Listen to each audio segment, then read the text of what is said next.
प्रेरणास्पद कथा YouTube channel पर मैं धनंजय जैन आप सभी का हार्दिक स्वागत करता हूँ। दोस्तों, एक दोस्त की कहानी जो मैं अपनी ज़ुबानी आपको सुनाने जा रहा हूँ। कुछ एक महीने पहले ही उसने अपनी आप बीती मुझसे शेयर करना चाहा, तो मैंने कहा तुम बिंदास बोलो। पहले भी उसका फ़ोन आया था जब कोरोना काल के अंदर मैं खुद 77 ऑक्सीजन लेवल से गुजरा हुआ जीवन और मौत की संघर्ष के अंदर अपने आप को मोटिवेट करता रहा हूँ और उस परम पिता को बोलता रहा कि भगवान, मेरे कुछ अच्छे कर्म हैं तो मुझे और सेवा का करने का मौका दीजिए।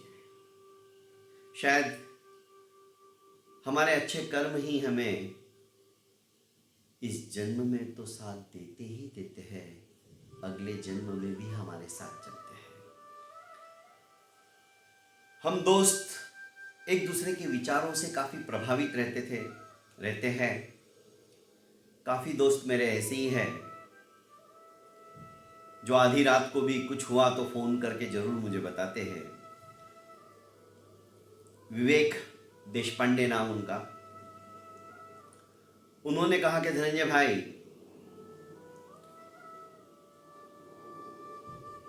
कोरोना पीरियड से पहले ही, मतलब आज से ठीक 2 साल पहले, उन्होंने कपड़े का एक अच्छा शोरूम जैसा दुकान डाला, नया बिजनेस, और जी जान से मेहनत करने वाला बंदा। गरीबों की सहायता करना, दुखियों के दुख को देखकर उसका मन द्रवित हो जाता था। जैसे ही दुकान का ओपनिंग हुआ, कुछ समय के लिए तो अच्छी चली, पर उसके बाद में कोरोना आ गया और कोरोना की वजह से अच्छे अच्छे लोग भी जो करोड़पति थे ना, वो भी रोड़पति बन गए। सबको तकलीफ दी इस कोरोना ने। फिर भी बोले जैसे तैसे मैं अपनी गाड़ी चला रहा था। तकलीफ तो बहुत हो रही थी। करीब 1.5 साल तक मैंने ये समय कैसे व्यतीत किया धनंजय भाई, आपको मैं शब्द नहीं है बताने के लिए, कैसे बताऊं। रात भर बेचैनी से मैं काटता था, दूसरे दिन ही सवेरे उठकर जाता था, पर गिराई शून्य, कोई आता ही नहीं था। और सचमुच में कोरोना पीरियड के अंदर मैंने कहा हमारी ज़रूरतें कितनी कम है, यह हमें एहसास हो गया। हमारी ज़रूरतें हमने एक बरमूडा और एक टी शर्ट के ऊपर 6 महीने निकाल दिए थे, पर हम अच्छे अच्छे कपड़ों से अलमारियां भर के रखते हैं। दोस्तों, कई लोग ऐसे भी हैं जिनके पास पहनने के लिए सादे कपड़े भी नहीं है, ढंग के कपड़े भी नहीं है। खैर, वो अपनी आप बीती सुना रहा था। रोज मैं उठता, सोचता कि आज चलो कुछ हो जाए, पर 1.5 साल में जो 4 बच्चे मेरे यहाँ पर पगार से थे, उनका पूरा पगार भी नहीं निकलता था। ऐसी हालत थी।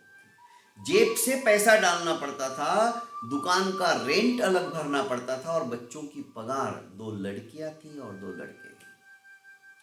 बस रात को निश्चय कर लिया धनंजय भाई कि बस एक आधे लड़के को अभी वहां से निकाल दूंगा। पहली बार किसी के पेट के ऊपर लात मारने के विचार मेरे मन मस्तिष्क के अंदर आए, और ऐसा कहते कहते वो रो पड़ा। पर क्या करूं, हालत खराब थी, खस्ता थी। सोचा अब किसे निकालूं, क्योंकि लेडीज डिपार्टमेंट में जो 2 लड़कियां थी, वो दुकान उन्हीं की वजह से चलती थी। क्योंकि बोलने के अंदर, कस्टमर को पटाने के अंदर, ये नहीं ये अच्छी लगेगी आपके चेहरे के हिसाब से, आपके शरीर के दिल डॉल के हिसाब से, ये साड़ी आप पे बहुत फबेगी, इस तरह से कह कह कर वो उस साड़ी को पहना ही देती थी। तो उन दोनों को तो निकालने का मैं सोच भी नहीं सकता था। जो दो लड़के थे मेंस कॉर्नर के अंदर, उसमें से एक लड़का बहुत गरीब था और एक लड़का वो भी गरीब था, पर उसके बड़े भाई को अच्छा जॉब था। और ये जो दीपक नाम का लड़का था जो गरीब था, हंसमुख था, हमेशा अपने गम के आंसुओं को पीकर लबों पे हंसी रखने वाला था। तो मैंने सोचा इसे तो कोई भी नौकरी दे देगा, ये कहीं पर भी गया तो इसे कोई ना नहीं बोलेगा, क्योंकि हमेशा मुस्कुराता रहता था। बस धनंजय भाई मेरे दिमाग में उसी लड़के को सेवानिवृत्त कराने का जच गया। सोचा कि अब इसे मैं बोल दूं आज कि भाई अब मैं नहीं तुम्हें नौकरी पर रख सकता। ये सोच के मैं जैसे ही दुकान पे पहुंचा, अगरबत्ती की, दीवाबत्ती की, भगवान की पूजा की, चारों बच्चे भी आ चुके थे, चारों को मैंने नजदीक बुलाया, बैठा कर कहा कि देखो विगत 1.5 साल से क्या परिस्थिति है दुकान की, तुम भी जान रहे हो, तुम भी देख रहे हो, तुम भी समझ रहे हो।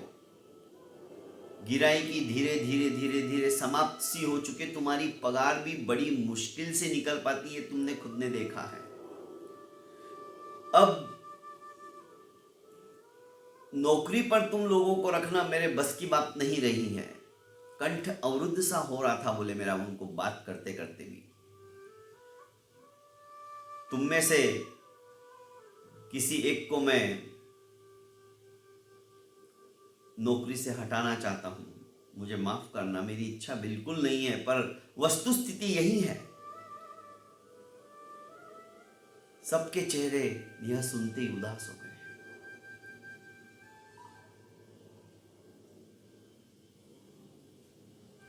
विवेक देशपांडे ने ही कहा कि देखो तुम दोनों को तो मैं नहीं निकालता हूं, जाने के लिए कहूंगा भी नहीं, बस ये दीपक जो है हसमुख, ये भी बहुत गरीब है, इसके अलावा, दीपक के अलावा महेश, पर दीपक को तो कहीं पे भी नौकरी मिल जाएगी। महेश बहुत गरीब है और घर में अकेला कमाने वाला है। ये सारी सिचुएशन सोचकर मैंने आज निर्णय लिया है कि दीपक को हम अब ज़्यादा नहीं रख सकते हैं। तो दीपक तुम, आज तुम्हारा मैं हिसाब कर देता हूँ, जितना भी हुआ है उतना तुम ले लो और मुझे माफ करो। दीपक अपने चेहरे पर दुख और गम को छलकने तक नहीं दिया उसने कहा ठीक है मालिक, जैसा आप कहते हो, और आंसुओं के घूंटों पी गया। प्रमीला ने कहा कि मालिक इजाजत हो तो मैं कुछ बोलूं। हाँ बेटा बोलो। दीपक के जो बड़े भाई का जॉब था वो 1 महीने पहले ही छूट गया। अब दीपक ही है उसके घर में भी कुछ थोड़े बहुत पैसे ले जाकर देने वाला, उसका घर का खर्चा दीपक की वजह से ही चल रहा है। तो आप दीपक को मत निकालिए बेटा, मेरे पास कोई ऑप्शन ही नहीं है अभी। है, आप चाहो तो कर सकते हो। हमारी जो 12-12 हजार रुपए की तनख्वाह है महीने की, आप हम सब की तनख्वाहों को कम कर दो, 9-9 हजार कर दो, पर दीपक के मुंह से निवाला मत छीनो। जैसे ही प्रमीला ने ये शब्द बोले, विवेक रो पड़े। सोचने लगा ये तो मेरे से भी बढ़कर विचार करने वाली है। भला मुझे क्या हक है किसी के मुंह का निवाला छीनने की। गदगद हो गए, चारों को उन्होंने अपने बाहुपाश के अंदर आबद्ध कर लिया और बोले कि तुम मेरे सच्चे बेटे हो। हमारी जरूरतें हम कम कर सकते हैं, पर किसी का निवाला हम छीन नहीं सकते, हमें छीनना भी नहीं चाहिए। फिर भी विवेक ने कहा, मैंने उनको पूछा, तुम डायरेक्ट 12,000 से 9,000 पे आ रहे हो, 3-3 हजार कम, क्या तुम्हारा घर चल जाएगा? प्रमिला ही बोली कि मालिक, हम भूखे तो नहीं मर रहे ना, रूखी सूखी खाएंगे, पर अपने साथ जो काम में लगा हुआ है उसका घर यदि भूखा प्यासा मर जाए, ये तो हम नहीं सहन कर सकते।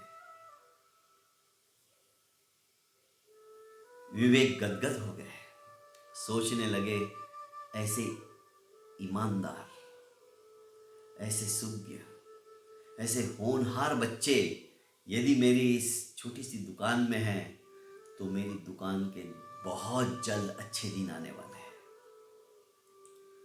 और विवेक फूट फूट कर रोते हुए मुझे कहने लगे कि धनंजय भाई, उस दिन की बात है, उस दिन से धीरे धीरे धीरे कोरोना भी समाप्त सा होने लगा, मार्केट खुलने लगा, और आप तो जानते ही हो, बहुत कम प्रॉफिट के अंदर मैं बिजनेस करता हूं।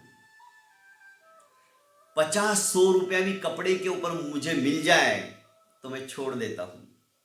मैं एक ड्रेस के पीछे 500 या 1000 कमाने वालों में से नहीं हूं, आप भी जानते हो। यही गुडविल है मेरी। ब्रांडेड कपड़े मेरे यहाँ पर इतने सस्ते में और इतने अच्छे मिलते हैं, इसलिए मेरे यहाँ पे भीड़ रहती है। हाँ, पर मेरे यहाँ पर सिर्फ एक ही दाम, ये रेट लगाए हुए, क्योंकि ऑलरेडी मैं कमा ही नहीं रहा हूँ, और मेरी ये छाप सिर्फ मेरे शहर में नहीं तो आजू बाजू के परिसर में भी व्याप्त है। फलस्वरूप भीड़ रहती है। लोग समझ गए कि नहीं, वहाँ पे एक ही दाम रहता है, पर फर्स्ट क्लास, बाजार की अपेक्षा से बहुत सस्ता मिलता है। दोस्तों, कहने का अभिप्राय है, आज हमारे विचार, हमारा आचरण, हमारा व्यवहार यदि अच्छा रहा, सचमुच में लोग हमारा अनुकरण करने लग जाते हैं। उस प्रमिला की बात को सुनकर उसकी बात के अंदर दम था। उसने सोचा कि मालिक का भी नुकसान नहीं होने दूंगी और किसी का घर भूख के कारण से समाप्त भी नहीं होने दूंगी। ये सोच जब हम सबकी हो जाएगी ना दोस्तों, हमारा भारत सोने की चिड़िया कहलाने लग जाएगा। हमारे मन मस्तिष्क के अंदर ही, अरे एक विवेक देशपांडे ही नाम है उनका, सिंगापुर के हैं। कहानी में कहानी तो नहीं कहूँगा, ये तो वस्तु स्थिति है। हमारे सुसंस्कृति फाउंडेशन के बच्चों को, जो कि अनाथ आश्रम के बच्चे हैं, अनाथ है, HIV पॉजिटिव है, जो किसान आत्महत्याग्रस्त है, उनके जो बच्चे हैं जो अनाथ हो चुके हैं, उनके लिए हम अन्न पानी की व्यवस्था करते हैं। और ये जो सिंगापुर वाले विवेक जी देशपांडे हैं, देखो विवेक के अंदर ही विवेक जागृत रहता है। हाँ, इन्होंने भी, हालांकि मुझे नाम नहीं लेना चाहिए था उनका भी, क्योंकि उन्होंने स्ट्रिक्टली हमारे जो फाउंडेशन के अध्यक्ष हैं उनको कहा है कि मेरा नाम गोपनीय होना चाहिए। आप बिल्कुल भी, आपके जो संचालक है, संस्थापक है, उनको भी आप मत बताइए।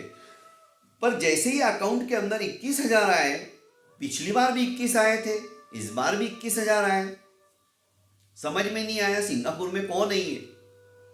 मैंने पूछा, आचार्य जी कौन है, मैं तो नहीं जानता हूं इनको। आचार्य जी ने कहा, हमारी जो संकल्पना है एक मुट्ठी अनाज योजना की, मैंने उनको बताई थी। वो मैं उनका सीनियर हूँ, हम एक ही स्कूल में पढ़ते थे। तो उन्होंने कहा, वाह, ये तो बहुत अच्छा है, इतना जड़ भी नहीं जाता है किसी को, एक एक मुट्ठी हम अनाज देते हैं, उन बच्चों का भरण पोषण हो जाता है। तो मैं 21,000 भेज रहा हूँ, और उन्होंने भेज दिया, और इसी शर्त पे कि आप बोलना मत। पर आज योगानुयोग निकल गया। देखो दोस्तों, लोग इतने उदार हृदय वाले भी है ना, अपने जीते जी यदि उनके आजू बाजू में, अड़ोस पड़ोस में, उनके नज़दीकी में जहाँ पर विश्वास है कि नहीं ये बंदा सही काम कर रहा है और मेरा यहाँ पर दिया हुआ दान कभी भी व्यर्थ नहीं जाएगा, ये सोचकर जो देते हैं और सोचते हैं कि उन बच्चों के मुंह में निवाला जाएगा। उन्होंने पिछली बार भी भेजे थे 21,000 और इस बार भी 8 दिन पहले ही भेजे। मैंने फिर जब आचार्य जी से पूछा कि अध्यक्ष महोदय ये है कौन, तब उन्होंने बताया मुझे। कहने का अभिप्राय है दोस्तों, आज हमारे पास देने के लिए है तो बिंदास मुक्त हस्त से लुटाते रहिए। दोस्तों इस तरह से हम चलेंगे तो अवश्य में हमारा जीवन सफल हो जाएगा। बहुत बहुत धन्यवाद।